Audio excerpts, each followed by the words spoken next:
everybody that's here wants to be here, and everybody that's here has a chance to go home. And not many programs in the GDC is 2 years long to have an offender that's 9 times out of 10 not done something like this. The Monroe County Sheriff's Office hosted a family day at the Monroe Correctional Facility. And the soil of our hearts that we carry every step forward. Scripture tells us that we hold all things to Assessing pass. prison safety requires consideration of several key factors, including low rates of inmate on inmate and inmate on staff violence, strong health and disciplinary protocols, and effective rehabilitation programs. While a comprehensive national ranking of prison safety is rare, some state facilities and correctional systems stand out for their exceptional performance. For example, a state audit in Minnesota noted a slight decline in reported prison violence in recent years, but cautioned that incidents may be underreported.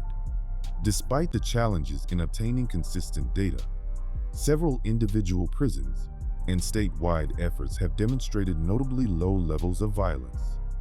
These institutions often succeed by implementing best practices that foster secure, stable environments for both inmates and staff.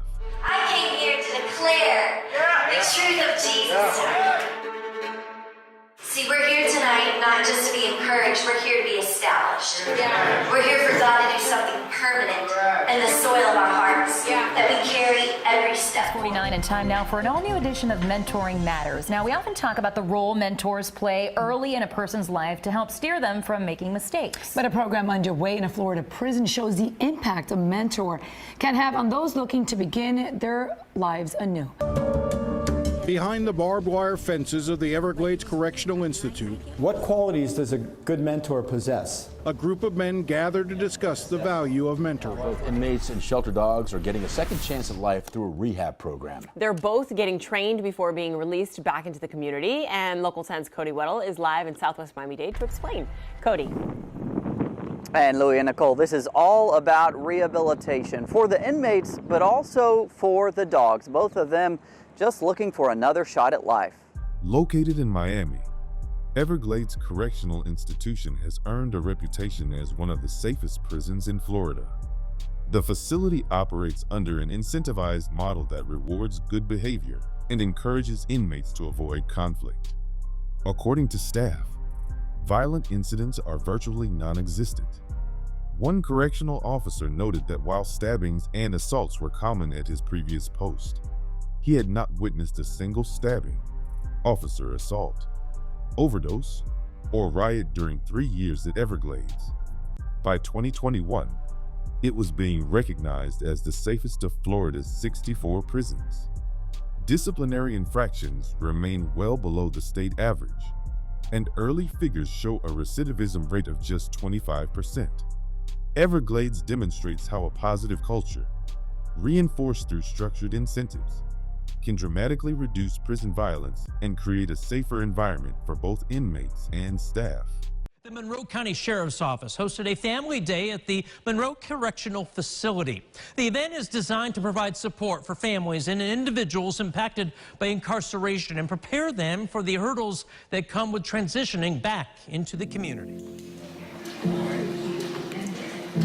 My name's Jared. I've been a part of the program now for 7 years and 2 months, since January 2011. My name is Randy.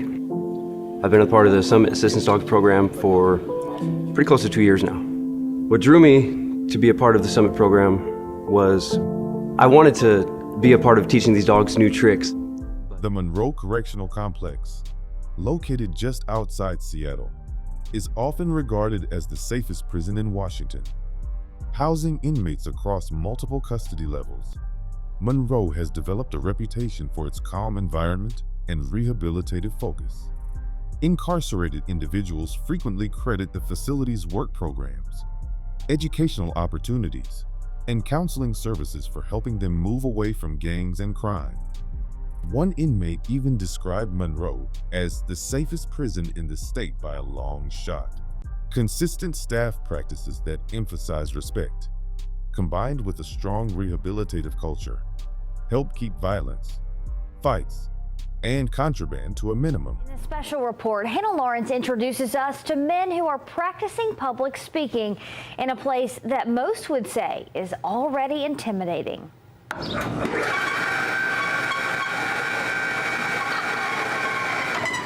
The burn of the lights, the stares of people, and this podium are terrifying to most people. Now imagine embracing the challenge while in prison. At Walker State Prison, some things are a little different. Everybody that's here wants to be here, and everybody's here has a chance to go home. And not many programs in the GDC is 2 years long. To have an offender that's 9 times out of 10 not done something like this and not accomplished something for this long is a huge thing for them, for the agency, and ultimately for the community and the state. As the Georgia Department of Corrections' first and the only faith and character-based prison, Walker provides an atmosphere for offenders to develop interpersonal communication skills, understand diversity, and partake in the rehabilitation process. State Prison said thank you and welcome home in a big way to Vietnam veterans in the local community who've been waiting to hear those words for more than 40 years. More than 200 offenders helped in the construction of a quarter-scale replica of the Vietnam Memorial Wall that was unveiled at the prison during a ceremony on Veterans Day. Walker State Prison in Rock Spring, Georgia, is a medium security facility with a faith and character-based approach that has earned a reputation for being one of the state's safest prisons. Former inmates describe it as a place with few fights, no stabbings, and no violent deaths, noting its culture is largely free of gangs and drugs. One even called it, hands down, the safest prison in the state. This atmosphere is maintained through a combination of strict rules and clear incentives. Minor infractions can lead to immediate transfer to a higher security facility, which acts as a strong deterrent. Walker's model shows how a pro-social mission and consistent enforcement can foster order and safety even in a busy correctional environment. Looking across these examples, several common practices stand out. Research shows that staff training in communication and de-escalation is one of the most effective ways to reduce violence. In fact, studies have found that correctional officers who use positive, affect-improving strategies experience fewer incidents of inmate aggression and fewer injuries themselves. Many departments now invest in crisis intervention and trauma-informed training so officers can diffuse tensions before they escalate. Rehabilitative programming also plays a key role.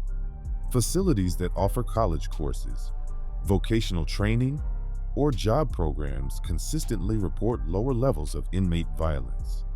In states like Oregon, California, and Georgia, initiatives ranging from firefighting and forestry work to technical trades have been linked to reduced assault rates and lower recidivism. Education in particular fosters engagement. Inmates who earn degrees or professional certificates are more likely to follow rules and contribute positively to prison culture. Together, these strategies, skilled staff training, and robust rehabilitative opportunities demonstrate that safety in prisons is not just about security measures, but also about building an environment where inmates have reasons to change and hope for the future. Beyond training and rehabilitation, other operational safeguards play an important role in prison safety. Strict contraband control through regular searches and specialized drug interdiction teams helps prevent violence and maintain order. Adequate staffing is equally critical. As Minnesota state auditors have noted, overcrowding and staff shortages directly contribute to higher levels of prison violence. To address these risks, some states are turning to stronger oversight. Minnesota, for example, has recommended that lawmakers require independent safety audits or even licensure for correctional facilities. States like Georgia and Ohio already operate inspection commissions to provide this type of accountability. In addition, many prisons pursue outside accreditation from organizations such as the American Correctional Association, which sets benchmarks for safety, staffing, and programming. Together, these measures reinforce security while ensuring facilities meet consistent, transparent standards. Reliable nationwide statistics on the safest prisons are difficult to pin down, Aside from COVID-era rankings, such as Mississippi's 10th place finish for infection control, most safety assessments rely on incident reports, audits, and independent investigations. The Bureau of Justice Statistics publishes state-by-state assault data, but because reporting is voluntary, the numbers are often inconsistent. A few surveys and journalistic reports provide additional insights. For example, in 2016, more than 90% of inmates at Ohio's Franklin Medical Center said they felt safe, making it one of the state's most highly regarded prisons at the time. Despite gaps in the data, clear patterns emerge. The prisons most often recognized for safety share several traits: extremely low rates of violence, strong supervision, robust education and work programs, and a culture of accountability. Florida's Everglades Correctional Institution, Washington's Monroe Correctional Complex, and Georgia's Walker State Prison all illustrate how these elements can be put into practice. Broader research further shows that education and staff training are powerful tools in reducing conflict and building safer environments.